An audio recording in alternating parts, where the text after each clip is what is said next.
Hey, so the easiest thing I think I found after shooting street photography for the relatively short period of time I've shot it is, I find personally, if I'm taking a picture and everybody knows I'm taking a picture, that makes it the most trouble-free, because I can always delete the picture if they don't like it.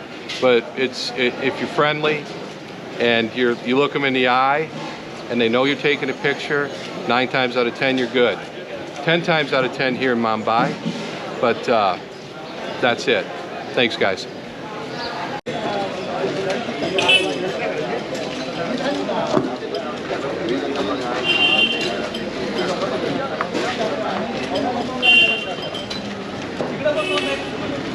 All right, so full name Todd Visser. I go by Zoomento on Instagram, and I'm from the USA. I'm from the state of Michigan. I've got my Michigan shirt on here. For those who don't know where Michigan, complete with a little bit of tea stain from some hot tea this morning. I've been doing street photography for a number of years. I'd have to say it probably started in about 2016. That was when I discovered street photography on Instagram. I did take photos before that, but I didn't really know what street photography was. I think like a lot of other people who shoot street, I probably was shooting a lot of things that were similar to street, but didn't really know what I was doing. And then once I saw it, then I was like, yeah, man, that's what I want to do. And I saw a lot of people on Instagram that shot a lot of really great photos, and I was inspired. So I was inspired by a lot of guys on Instagram. Let's take a look at the next question here, Gurvind. How did you first get interested in street photography?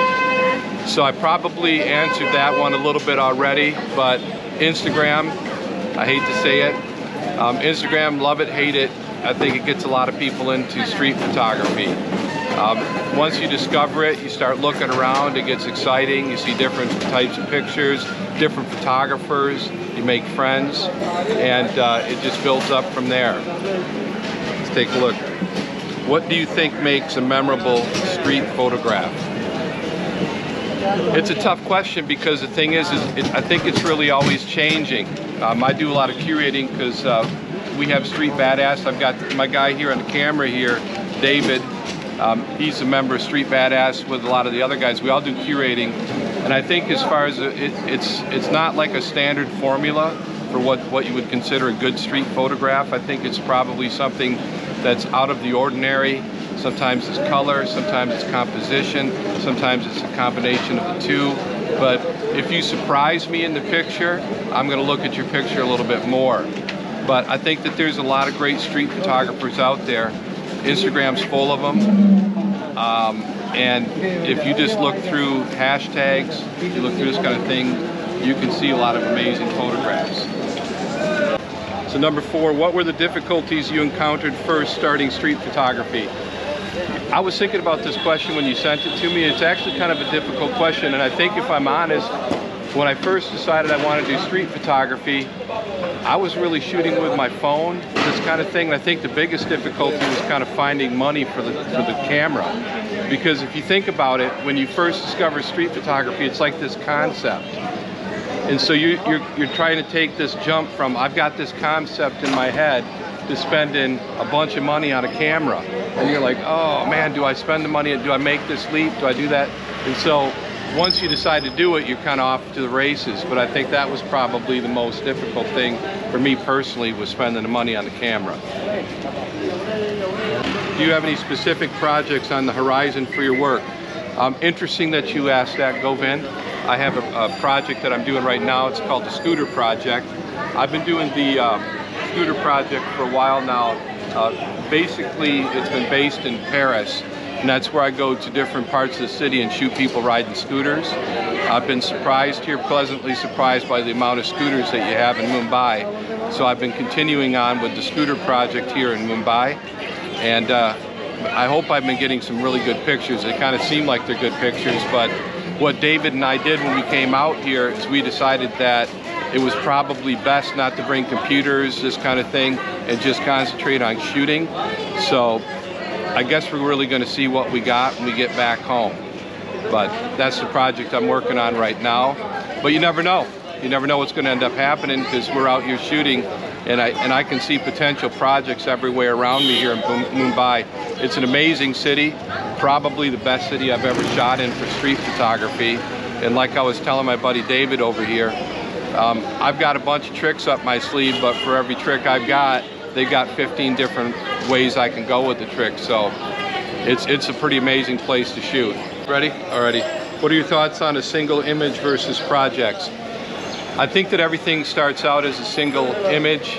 You get one of those single images and it kind of grows legs. And you kind of see a project maybe coming up out of it. And that's kind of how it started when I started shooting scooters. I think I started shooting scooters because I was just out shooting straight street and I saw a scooter and I saw them parked. And I thought it's just too good to be true. These guys are sitting right there, they can't run away. And it kind of takes them by surprise, but it's usually a pleasant surprise. And they like getting their picture taken. I think that everybody, when they look at a scooter, they kind of want to ride a scooter. I know I do. I think that most people want to get on a scooter. And I think there's a lot of that going on there. But single images, I think it's all single images until it turns into some kind of series. Who is another photographer in your collective whose work is who you particularly admire? If we're speaking of a collective, I guess we talk about Street Badass. Street Badass has what we call the Dirty Dozen. I think there's approximately 20 people in there. I can't say that I have a favorite. It changes all the time, but the reason why we have so many different people is we have so many talented people in there. Obviously, I got my guy on the camera right here, David. He's one of my favorite photographers. He's over here in India with me shooting. But we do have a lot of fantastic different photographers in Street Badass, as well as different talents. And I thought when we started up Street Badass and we invited members in, we made a decision that we wanted to have different types of photographers in there to try to not just get caught in a rut. And I think that me personally, when we started up Street Badass, it really actually helped because it made me understand street photography that I might not particularly shoot, but it made me really appreciate and actually grow to love a lot of it, to be completely honest with you. But so the short answer is it changes from day to day, but there are a lot of great photographers out there. Hey, so the last question, if I remember correctly, was if I had a favorite book. I'd have to say the favorite book would be a guy who actually just did what we call a takeover on Street Badass, Richard Sandler, The Eyes of the City. It's a killer book. It was shot. The book's actually made up of photographs that were taken back in New York City on the subway back in the 70s and the 80s with flash. He's got an incredible eye. If you're able to check out any of Richard's work, it's absolutely worth checking out.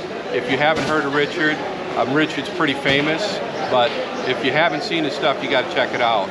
It's mind-blowing, quite honestly. And in closing, I do want to thank you, Gurvind, for interviewing me like this. I appreciate that. And street photography, to me, is really about hanging out and the relationships that you make with people in the street. Talking to people, making friends, and a lot, you know, when you talk about different kind of problems that you encounter with street photography, these kind of things. When I started out street photography, I tried to do candid shots. I tried to do mostly, you know, hip shots, this kind of shots, that kind of shots. And I found if I had any kind of problems, it was really based on the fact that I was trying to hide the fact I was shooting. And I found that once I discovered, you know, I figured like it was just better to shoot, let everybody know that I'm shooting, and I never had any problems. If they didn't like the picture or the fact that I'm shooting, I just deleted it, and that goes a long way. And I do want to say thank you to my friends here. Thank you very much, sir, for letting me sit here. I appreciate that. Thank you very much, sir. Very kind. That's it, man. Thank you very much. Thank you, gentlemen. Thank you.